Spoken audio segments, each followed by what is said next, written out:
விஜய் அவர்களுக்கு எதிராக உதயநிதி வந்தா அப்படின்னா அந்த மக்கள் ஏத்துப்பாங்களா? அது உதயநிதிலாம் ஒரு ஆளே கிடையாதுங்க. ஒரு எதிர்க்கட்சி தலைவராக இருக்கிறதுக்கு இல்லை, அவர் ஒரு எம்எல்ஏவோ ஒரு கட்சி.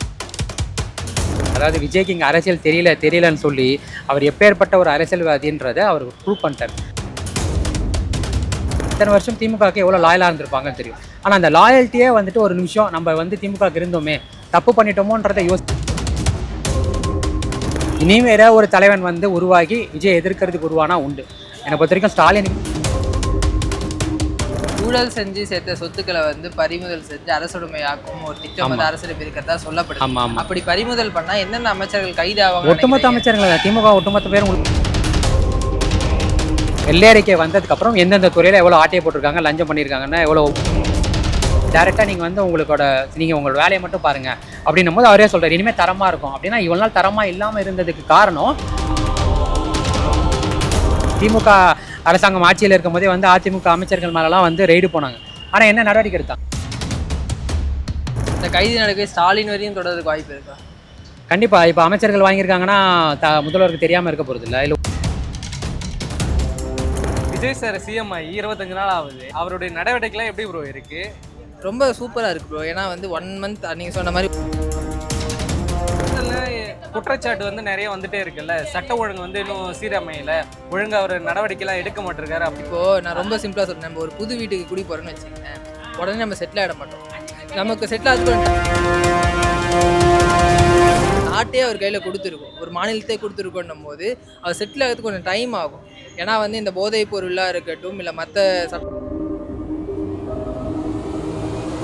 முன்னாள் அமைச்சர் முதலமைச்சர் அவரை கைது செய்ய நடவடிக்கை எடுப்பாரா இல்ல அமலாக்கத்துறைக்கு உத்தரவு? விஜய் சார் பிரச்சாரத்தில் சொன்னதே எல்லா துறையிலும் ஊழல் நடந்துட்டு இருக்கு, எல்லாரும் ஊழல் பண்ணியிருக்காங்க. உச்சபட்சமாக ஸ்டாலின் சாருக்கே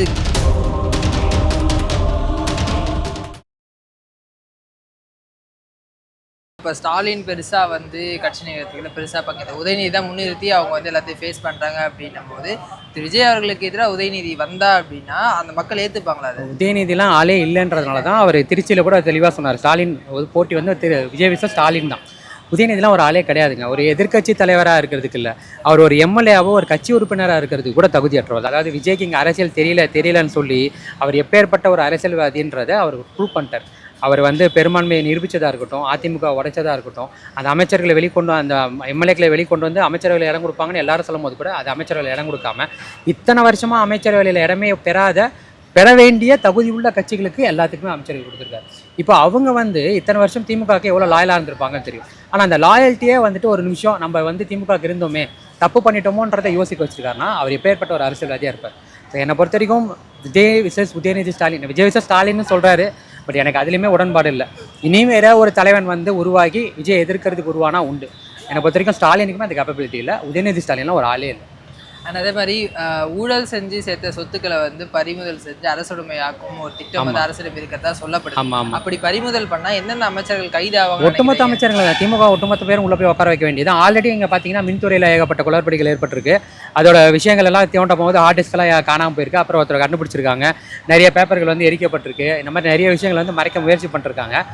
வெள்ளை அறிக்கை இன்னும் 2 வாரத்தில் சமர்ப்பிக்கப்படணும்னு நிதியமைச்சர் சொல்லியிருக்காரு. வெள்ளை அறிக்கை வந்ததுக்கப்புறம் எந்தெந்த துறையில் எவ்வளோ ஆட்டையை போட்டிருக்காங்க, லஞ்சம் பண்ணியிருக்காங்கன்னா எவ்வளோ ஊழல் நடந்திருக்குன்னு தெரிஞ்சிடும். வேண்டாம், நீங்கள் டேரெக்டாக நீங்கள் உங்களோட வேலையை மட்டும் பாருங்கள் அப்படின்னும் போது அவரே சொல்கிறார் இனிமேல் தரமாக இருக்கும். அப்படின்னா இவ்வளோ நாள் தரமாக இல்லாமல் இருந்ததுக்கு காரணம் அவங்க கிடையாது, அவங்ககிட்ட நீங்கள் வாங்கின ஊழல் தான். இந்த ஊழல்லாம் படிப்படியாக ஒவ்வொரு துறையாக போய் தோண்டும் போது வெளியில் எடுக்கும் போது அமைச்சர்கள் எடுக்கும். கண்டிப்பாக அவங்க மேலே நடவடிக்கை எடுத்தால் தான் மக்களுக்கு இன்னுமே இந்த ஆட்சி மேலே நம்பிக்கை வரும். அந்த மாதிரி ஒரு ஸ்ட்ரெண்ட் பண்ணுறதுக்கு வாய்ப்புகள் கண்டிப்பாக வாய்ப்பு. தமிழகம் பார்க்காத ஒரு விஷயம் இதுதான் சொல்கிறேன். இது வரைக்கும் மாற்றி 2 பேரும் ஒருத்தருக்கு எவ்வளோ தூரத்துக்கு கூண கூப்பிட போட்டுக்கிறான்றது அவங்க ஆட்சி அமைக்கிறதுக்கு 2 பேரும் சேர்ந்து கை கோக்கும் போதே தெரிஞ்சிச்சு. அதனால் நீ ஆட்சிக்கு வந்தால் இப்போ இவர் திமுக அரசாங்கம் ஆட்சியில் இருக்கும் போதே அதிமுக அமைச்சர்கள் மேலெல்லாம் ரெய்டு போனாங்க. ஆனால் என்ன நடவடிக்கை எடுத்தாங்க? எல்லாமே அவளை கைப்பற்றணும் இவளை கைப்பற்றணும்னு சொன்னாங்க. நடவடிக்கை எடுத்த மாதிரியே தெரியலையே. அப்போது இவங்களுக்கு ஒன்றுனா அவங்களுக்கு ஒன்றுனா இவங்கன்னு இருந்தாங்க. இப்போ இது மக்களுக்கான ஆட்சியாக இருக்குது. கண்டிப்பாக அவங்க மேலே நடவடிக்கை எடுப்பாங்க. என்ன நடவடிக்கை எடுத்தால் என்ன சொல்லுவாங்க? அரசியல் காழ்ப்புணர்ச்சி, அரசியல் இது ஒரு பழிவாங்கும் செயல் அப்படின்னு தான் சொல்ல போகிறாங்க. என்னை பொறுத்த வரைக்கும் லீகலாகவே எல்லாமே மூவ் பண்ணாலே, கோர்ட் மூலமாக இது போனாலே கண்டிப்பாக அவங்க தண்டிக்கப்படக்கூடியவர்கள். அந்த கைது நடக்கவே ஸ்டாலின் வரையும் தொடர்றதுக்கு வாய்ப்பு இருக்கா? கண்டிப்பாக இப்போ அமைச்சர்கள் வாங்கியிருக்காங்கன்னா முதல்வருக்கு தெரியாமல் இருக்க போகிறதில்ல, இல்லை உதயநிதி ஸ்டாலின் தெரியாமல் இருக்க போகிறதில்ல. எங்க லஞ்சம் நடந்திருக்கிறது எல்லாருக்குமே தெரியும். இப்போ நீங்கள் ஒரு நார்மலாக ஒரு கவர்மெண்ட் ஆஃபீஸ்க்கு போனாலே லஞ்சம் வாங்காமல் இருக்காங்க. ஒரு இடத்துக்கு பட்டா போட்டு தரணும்னா அது பட்டா போட்டு தர வேண்டியது அந்த விஓவோட கடமையாக இருக்கும். ஆனால் அந்த ஆள் சொல்லுவார், இத்தனை ஏக்கர் ஆளும் தானே நீ இவ்வளோ காசு கொடுக்கணும். இது எங்களுக்கே நடந்திருக்கு. ஏன் சார்பில் உள்ளவங்களுக்கு 8000ரூவாலேருந்து 2000 பத்திரப்பதிவு வந்து அளக்கிறதுக்கு 8000, அப்புறம் அந்த பத்திரப்பதிவு பட்டா போட்டு தரதுக்கு 2000 வாங்கியிருக்காங்க. அப்போ இனிமேல் அது வாங்க மாட்டாங்க. அவங்க வேலையை மட்டும் தான் பார்க்க போகிறாங்க. அப்போ இது எல்லாமே வந்துட்டு வெளியில் வரும்போது இவ்வளோ கமிஷன் போயிருக்குன்றது தெரியும். ஒரு டாஸ்மார்க்கில் எவ்வளோ ஊழல் பண்ணியிருக்காங்கன்றது. அப்போ இது எதுவுமே இல்லாமல் மேலிடத்துக்கு தெரியாமல் நடக்கிறது நடந்து எல்லாருக்கும் தெரிஞ்சு எல்லாம் கமிஷன் வாங்கினது தானே. அப்போ ஆப்வியஸ்லி அவருக்கு மேலே நடவடிக்கை எடுக்கணும், நடவடிக்கை எடுத்து தான் ஆகணும். தமிழகம் பார்த்துராது அப்படின்னா இது வரைக்கும் தமிழகம் இப்படி ஒரு ஆட்சியை பார்த்தல. அவ்வளோ ஆனால் சிம்பிளி வேஸ்ட்டு. நீங்கள் எதனால் அப்படி சொல்கிறீங்க? ஆமாம், இப்போது ஒரு அதிகாரத்தை கரெக்டாக நம்ம செயல்படுத்தணும்னா நம்ம டைம் கொடுக்கலாம், கிரேஸ் பீரியட் கொடுக்கலாம். ஒரு பொண்ணை கல்யாணம் பண்ண உடனே நீ எப்படா குழந்தை பிறந்துடும், 3 மாதம் தான்டா முழுகாமல் இருக்கும் அப்படின்ற அது பார்க்கலாம். ஆனால் அந்த பொண்ணுக்கு உயிருக்கு ஆபத்துனா, பிரச்சனைனா, அந்த பொண்ணு கூட்டின்னு வந்துட்டு அந்த பொண்ணை தூங்க விடாமல் அந்த மாதிரி சில விஷயங்கள்லாம் வரணும்னா, அது மட்டும் போலீஸ் ஸ்டேஷனும் கையுமா இருக்குன்னா, ஒரு சாப்பாடு போடாமல் வருத்தப்பட்டுனா அப்போ கேள்வி கேட்பாங்க அந்த வீட்டில் இருக்கவங்க. அவங்க தானே எல்லாரும் சேர்ந்து தானே கட்டி கொடுக்குறாங்க. அந்த மாதிரி தான் இப்போ கேள்வி கேட்கறது தப்பு தப்பு தப்புன்னு. விஜய் சார் சிஎம் ஆகி 25 நாள் ஆகுது. அவருடைய நடவடிக்கைலாம் எப்படி ப்ரோ இருக்கு? ரொம்ப சூப்பராக இருக்குது ப்ரோ. ஏன்னா வந்து 1 மந்த் நீங்கள் சொன்ன மாதிரி 1 மந்த் கூட ஆகலை, 25 டேஸ் தான் ஆகுது அப்படின்னா இந்த 25 டேஸ்க்குள்ளே என்ன பண்ண முடியுமோ அதை வந்து கரெக்டாக பண்ணியிருக்காரு. மதுக்கடைகள் மூடினதாக இருக்கும், அம்மா உணவுகள் திறந்ததாக இருக்கட்டும், இந்த மாதிரியான விவசாய கடன் தள்ளுபடி பண்ணதாக இருக்கட்டும், எல்லாமே வந்து இந்த 1 மந்த்துக்கு என்ன பண்ண முடியுமோ அதை கரெக்டாக வந்து பண்ணிட்டு இருக்காரு. ஆனால் இவர் வந்ததில் குற்றச்சாட்டு வந்து நிறைய வந்துட்டே இருக்குல்ல, சட்ட ஒழுங்கு வந்து இன்னும் சீரமையில் ஒழுங்கு அவர் நடவடிக்கைலாம் எடுக்க மாட்டிருக்காரு. இப்போது நான் ரொம்ப சிம்பிளாக சொல்றேன். நம்ம ஒரு புது வீட்டுக்கு குடி போகிறோன்னு வச்சுக்கோங்களேன், உடனே நம்ம செட்டில் ஆகிட மாட்டோம். நமக்கு செட்டில் ஆகிறதுக்கு கொஞ்சம் டைம் ஆகும்.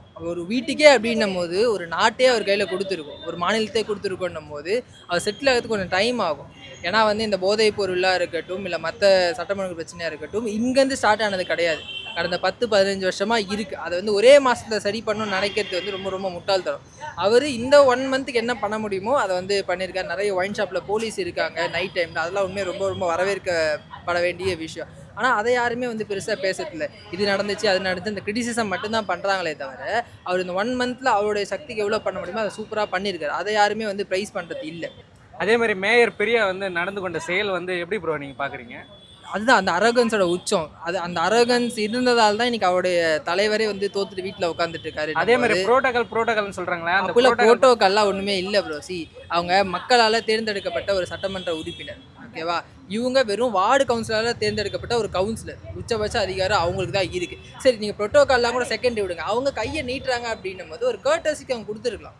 ஏன்னா மக்கள் வந்து அவங்க தான் எம்எல்ஏவை செலக்ட் பண்ணியிருக்காங்க, மக்களோட ஆதரவு அவங்களுக்கு தான் இருக்குன்னும் போது இது அரகன்ஸ். அந்த அரகன்ஸ்க்கு வந்து அவருடைய உள்ளாட்சி தேர்தலில் மக்கள் பதில் சொல்லுவாங்க. முன்னாள் அமைச்சர் இப்போ வந்து முதலமைச்சர் வந்து அவரை கைது செய்ய நடவடிக்கை எடுப்பாரா, இல்லை அமலாக்கத்துறைக்கு உத்தரவு? இல்லை, எடுக்கணும். ஏன்னா வந்து விஜய் சார் வந்து பிரச்சாரத்தில் சொன்னதே வந்து எல்லா துறையிலும் ஊழல் நடந்துட்டு இருக்கு, எல்லாரும் ஊழல் பண்ணியிருக்காங்க. உச்சபட்சமாக வந்து ஸ்டாலின் சாருக்கே இதுக்கு தொடர்பு இருக்குது. 30% கமிஷன் அவருக்கு தான் போகுது. ஸ்டாலின் சார் டேக்ஸ் இதெல்லாம் வந்து பிரச்சாரம் பண்ணார்.